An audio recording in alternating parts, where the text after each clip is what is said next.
30 years ago, I had a very smart news director tell me something. His name was Mike Cutler. He said, if I fire an anchor or a reporter and they don't get hired, I made the right move. If I fire an anchor and a reporter and they get a job immediately and a good job, I probably made a mistake.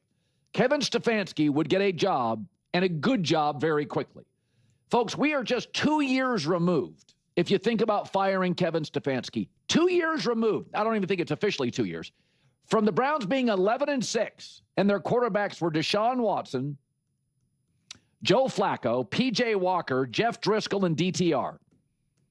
And they were in the AFC, and they went 11-6 when the AFC, at that point, probably the best conference.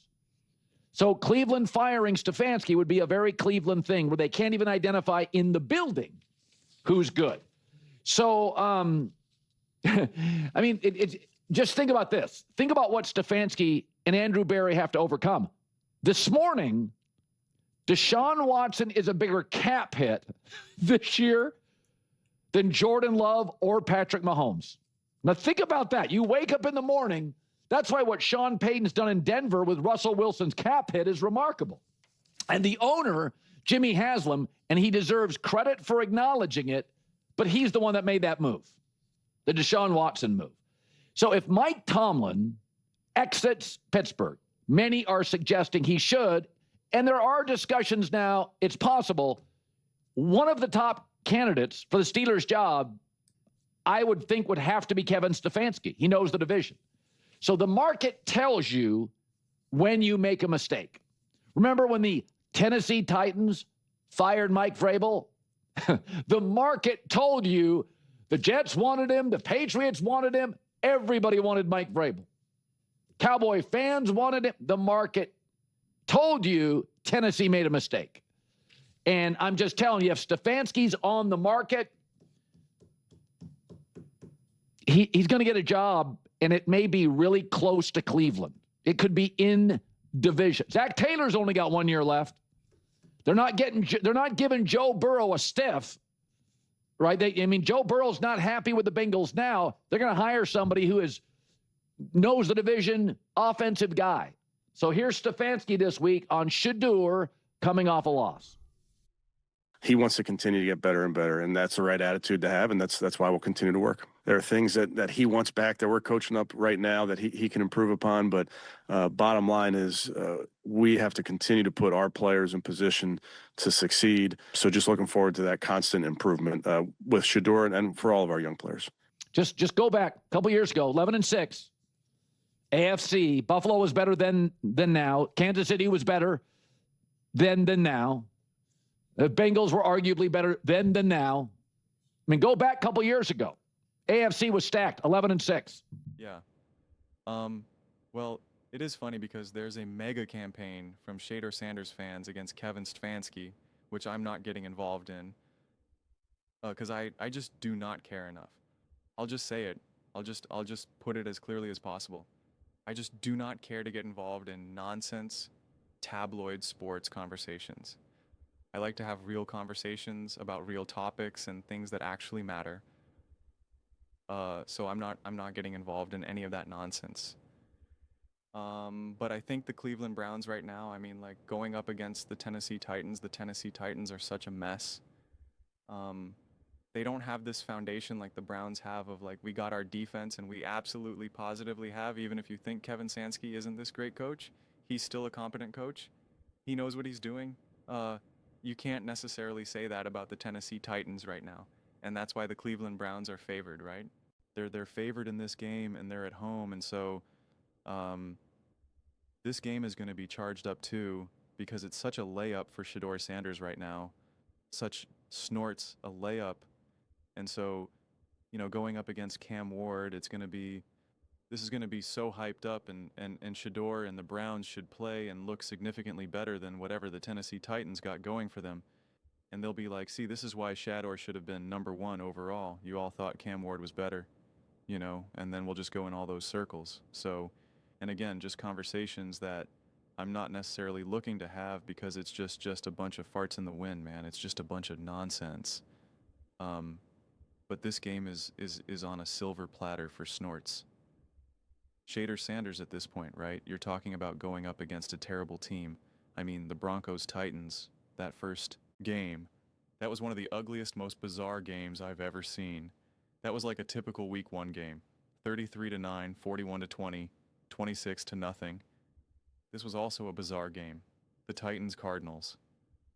And then they lost to the Raiders, who are arguably even worse than Tennessee Titans.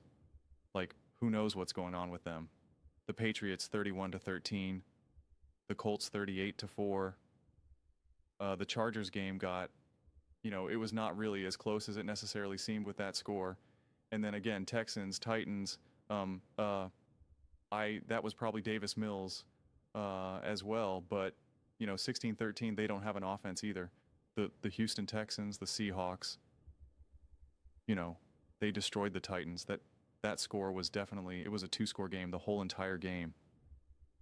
And then 25-3 from the Jags are like, this is an absolute layup for Shedeur Sanders and this Cleveland Browns team. Like, this is the game right here that has the potential to really build that momentum, to put enough on the field to show, see, keep giving me chances, keep giving me opportunities, and I can deliver.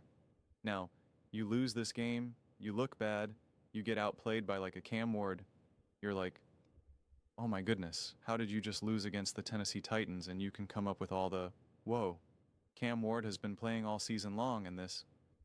It's like, in isolation, that's accurate, but won't matter. Honestly, it won't matter from a narrative standpoint.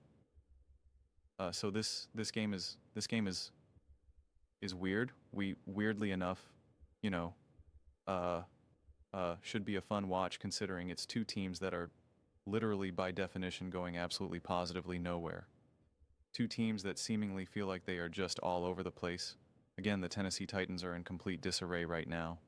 And the question is, are Browns doing enough to support Shedeur? They're doing a lot more to support Shedeur than the Titans are doing to support Cam Ward. That's for sure. I can guarantee you that right now they're doing a heck of a lot better of a job than that than what Cam Ward's getting there in Tennessee.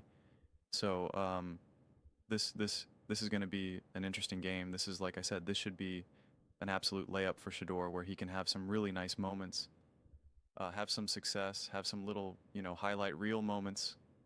Get a win, put up some nice juicy stats where you could be like, wow, Shedeur, 2 touchdowns, 68% completion percentage, a 107 passer rate, looked really comfortable. Did you see that one throw? Blah, blah, blah, blah, blah. Should be able to benefit from lots of yak as well. Like, should have a decent amount of passing yards. Like, be able to run the ball pretty smoothly, be able to set up the passing game. The defense should be able to, swallow up and make things miserable for Cam. Like, it's all right there for you. It is all right there for you, but those are just my thoughts. I'd absolutely love to hear yours. What do you guys all think about the Tennessee Titans versus the Cleveland Browns? Shedeur Sanders. Is Stefanski this brilliant coach that Colin keeps emphasizing? And are they doing enough to support Shedeur? Let me know your thoughts in the comments below. I read every single comment. So, whether you agree with me or disagree with me, either way, let's get in some discussions. Let's get in some fights. But ultimately, let's just have some fun. And please do consider subscribing. We're building an amazing community here, and absolutely love to see you part of it. I want to build something that we all generally feel connected to. Something that we're really excited to be part of. I think we're well on our way to doing it. Please don't forget to give this video a thumbs up, as it really does help with the visibility and the algorithm. Thank you so much.